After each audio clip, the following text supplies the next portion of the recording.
and welcome to my YouTube channel life I study Satya. प्यारे छात्रों, हम लोग बात कर रहे थे क्या द्विघात समीकरण। कक्षा 10 का जो टॉपिक है द्विघात समीकरण, उसी को आज हम लोग आगे बढ़ाएंगे। आइए देखते हैं। आज हम द्विघात समीकरण के कुछ प्रश्नों को हल करेंगे, जैसे कि यदि समीकरण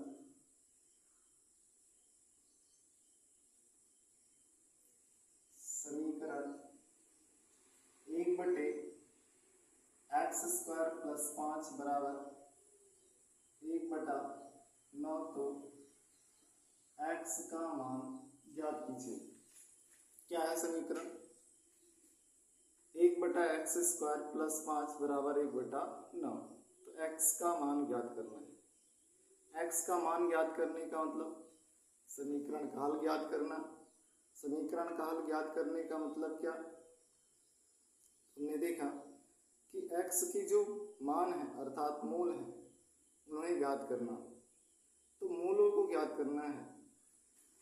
आइए देखते हैं, क्या ये जो समीकरण दिया है द्विघात समीकरण है? तो अभी तो नहीं दिख रहा है, लेकिन इसे हम बना सकते हैं। हमने देखा क्या 1/x² + 5 बराबर क्या 1/9, ये समीकरण दिया है। हमने देखा इसका अंश क्या है? बराबर है। अंश क्या है? बराबर है। अगर अंश बराबर है तो क्या होगा? इसका हर बराबर होगा। तो ऐसे में x² + 5 बराबर क्या होगा? 9। अब देखिए, क्या ये जो द्विघात समीकरण का व्यापक रूप है उसके जैसा हुआ? तो हमने पढ़ा था द्विघात समीकरण का व्यापक रूप क्या होता है? ax² + bx + c बराबर 0। द्विघात समीकरण का व्यापक रूप क्या है?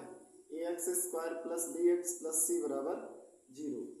अब देखिए, ऐसे हमने देखा था यहाँ कि a ≠ 0, अर्थात x² का जो गुणांक है वो 0 नहीं हो सकता। बाकी जो पद हैं x वाला और ये जो अचर पद है, इनमें जो वैल्यू है b/c, ये 0 हो सकते हैं। तो b और c का मान क्या होगा? 0 के बराबर हो सकता है, लेकिन a का मान 0 नहीं होगा। और हमने क्या पढ़ा था? a, b, c क्या है? वास्तविक संख्याएं हैं। ये सब क्या है? वास्तविक संख्याएं। क्या ऐसा यहाँ है? तो बिल्कुल है। x² का गुणांक 0 है? नहीं है। x का गुणांक 0 है? बिल्कुल है। अचर पद दिया है? दिया है। तो ये इसका मतलब क्या है? एक द्विघात समीकरण है।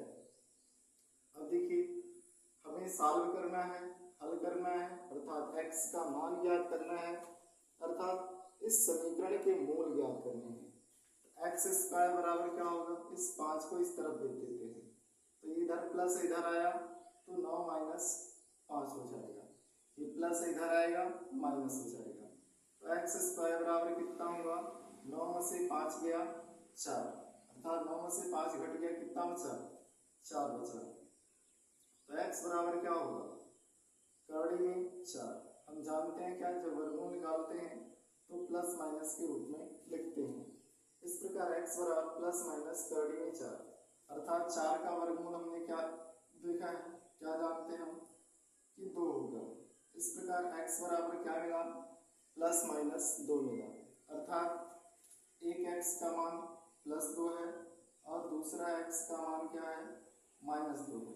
अर्थात हम बात करें अल्फा बराबर क्या, तो 2 कह सकते हैं, और बीटा बराबर क्या? -2 कह सकते हैं। इस प्रकार हमने देखा जो भी द्विघात समीकरण होता है उस द्विघात समीकरण के 2 मान प्राप्त होते हैं, अल्फा व बीटा के नाम से, जिन्हें हम जानते हैं। इसी प्रकार से आइए अगला हम समीकरण लेते हैं और उसको हल करते हैं, सॉल्व करते हैं। जैसे क्या कि द्विघात समीकरण x² - 2x - 3 बराबर 0 को हल कीजिए। अब इसको हल करने का मतलब क्या? हल करने से तात्पर्य क्या है x का मान ज्ञात करना, x का मान ज्ञात करना अर्थात शून्य ज्ञात करना, अर्थात मूल ज्ञात करना। तो हल कीजिए। अब देखिए हल करने के लिए हमें क्या करना पड़ेगा। तो हमने देखा हमारे पास द्विघात समीकरण क्या है, x square minus 2x minus 3 बराबर 0। तो हमने देखा इधर एक ये तरह क्या हम कह सकते हैं, एक द्विघात बहुपद है। अब अगर हल करना है तो इस द्विघात बहुपद का हमें क्या करना पड़ेगा, गुणनखंड करना पड़ेगा। तो इसका गुणनखंड करेंगे। गुणनखंड करने के लिए क्या करते हैं, तो हम लोग चेक करते हैं इसको, अचर पद को। यहाँ अचर पद कौन है, -3 के रूप में है। एक्स स्क्वायर का गुणांक हमने देखा, यहाँ एक्स स्क्वायर का गुणांक कुछ दिया नहीं है तो कितना मानते हैं, 1 मानते हैं। तो हमने देखा एक्स स्क्वायर का गुणांक यहाँ 1 है और अचर पद -3 के रूप में है। तो हम क्या करेंगे, इस 1 का गुणा हम 3 में करेंगे। तो इस 1 का गुणा हम 3 में करेंगे तो क्या होगा, 1 गुणे कितना होगा, 3 बराबर 3। अब क्या कह रहा है, गुणा करने पर कितना है, 3 है। अब इस अचर पद का जो चिन्ह है वो क्या है, माइनस का है। तो घटाने पर क्या है, x का गुणांक 2 है। तो यहाँ पर क्या है कि ये जो अचर पद का चिन्ह रहेगा उसके जोड़ या घटाव के आधार पर, और एक्स स्क्वायर के गुणांक और इस अचर पद के गुणांक या अचर पद के मान के गुणा के आधार पर हमें गुणनखंड करना होता है। तो हमने देखा कि ये जो अचर पद है 3 और यहाँ एक्स स्क्वायर का गुणांक 1, तो हमने देखा गुणा करने पर कितना आना चाहिए, 3, और घटाने पर कितना आना चाहिए, 2। तो हमने देखा 3 का ऐसा गुणनखंड क्या मिलेगा, तो 3 गुणे 1, 3 गुणे 1, तो 3 में से 1 घटाएंगे तो 2 होगा। अब देखिए जब घटाने की बात चले तो क्या होगा, यहाँ जो सिंबल दिया रहे अर्थात x के गुणांक का जो चिन्ह दिया रहे वो क्या होगा, बड़े वाले का होगा, और उसके विपरीत छोटे वाले का होगा। अर्थात इसे हम डायरेक्ट लिखना चाहते हैं तो ऐसे लिख सकते हैं, x square minus 3x plus x, क्योंकि 1 जानते हैं 1 को चर के साथ लिखा नहीं जाता है। फिर ये -3 बराबर क्या, 0। अब देखिए हमने देखा क्या, यहाँ पर कितने पद बन गए, 4 पद बन गए। अब 4 पदों में से हम 2-2 पदों का जोड़ा बना लेते हैं। 2-2 पदों का जोड़ा बना करके हम इसमें से कॉमन लेते हैं। कॉमन इस प्रकार लेना है कि दोनों जगह क्या हो, सेम, अर्थात समान गुणनखंड हमें प्राप्त हो। अब देखिए यहाँ एक्स स्क्वायर है और यहाँ x की एक घात है, अर्थात x की एक घात दोनों जगह है, तो x हम कॉमन ले सकते हैं। x यहाँ हम कॉमन ले लेंगे तो क्या होगा, कॉमन लेने का मतलब भाग देना। x से x स्क्वायर में भाग देंगे तो क्या बचेगा, x। फिर x से -3x में भाग देंगे तो क्या बचेगा, -3। अब देखिए यहाँ कोष्टक में क्या मिला, x -3। यहाँ भी ऐसा कुछ कॉमन लेना है कि यही कोष्टक में आए। तो हम लोग देख ही रहे हैं यहाँ वैसे सारी चीजें सब अलग अलग हैं, और कॉमन तो हम क्या ले सकते हैं, +1 के रूप में ले सकते हैं। समानता देखने को यही मिल रहा है तो +1 कॉमन लिया तो क्या होगा, x -3 होगा, क्योंकि हम जानते हैं 1 का गुणा किसी संख्या में करे तो क्या होगा, वही संख्या आएगी, और 1 से किसी संख्या में भाग दे तो वही संख्या आती है। इस प्रकार इसको ऊपर हम सॉल्व कर लेते हैं तो हम लोग क्या देखेंगे, तो हमने देखा क्या, अब ये कितने पद हो गए, 2 पद हो गए। दोनों पदों में क्या देखा, x -3 कॉमन है, x -3 कॉमन है, तो बचेगा क्या, यहाँ से x -3 निकल गया तो क्या बचा, x, यहाँ से x -3 निकल गया तो क्या बचा, +1 बराबर क्या, 0। हम जानते हैं 2 पद का गुणनफल 0 कब होगा, जब दोनों के दोनों मान 0 हो तब 0 हो सकता है, या उनमें से कोई एक मान 0 हो तब गुणनफल 0 हो सकता है। तो हम यहाँ पर ये मानते हैं दोनों पदों का मान क्या है, 0 है। इनको इस आधार पर मान करके चलते हैं। तो x माइनस 3 बराबर क्या होगा, 0। तो x बराबर क्या होगा, 3। ऐसे ही x प्लस 1 बराबर क्या, 0। तो x बराबर क्या, माइनस 1। इस प्रकार हमने क्या देखा कि यहाँ पर भी ये जो द्विघात समीकरण था इसके दो मान प्राप्त हुए, x बराबर 3 और x बराबर माइनस 1। अर्थात हम कह सकते हैं अल्फा बराबर 3 और बीटा बराबर क्या, माइनस 1। तो इस प्रकार हमने देखा ये दो समीकरण फिर और उनको हल किया। अब देखिए तीसरा एक और हम लोग देखते हैं, अगला समीकरण। मान लेते हैं हमारे पास कोई एक समीकरण है, जैसे द्विघात समीकरण, द्विघात समीकरण x प्लस 1 अपान x बराबर क्या, 10/3 को हल कीजिए, को हल कीजिए। अब देखिए x प्लस 1 अपान x बराबर क्या, 10/3। तो हमने देखा क्या, ये दिखने में तो क्या द्विघात समीकरण लग रहा है, नहीं।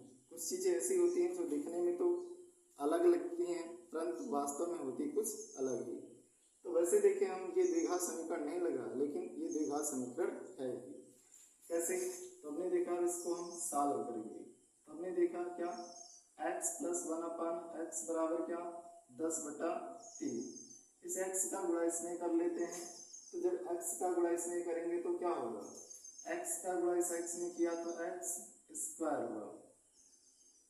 अब इसके बटे x है ही, तो प्लस 1/x बराबर क्या, 10/3। ऐसा क्यों किया जाता है, क्योंकि इसका हर 1 था, हर समान लेने के लिए इसका गुणा इसमें कर दिया जाता है। अब देखिए क्या करेंगे, क्रॉस मल्टीप्लाई करेंगे। 3 का गुणा इसमें करेंगे, 3x स्क्वायर प्लस 3।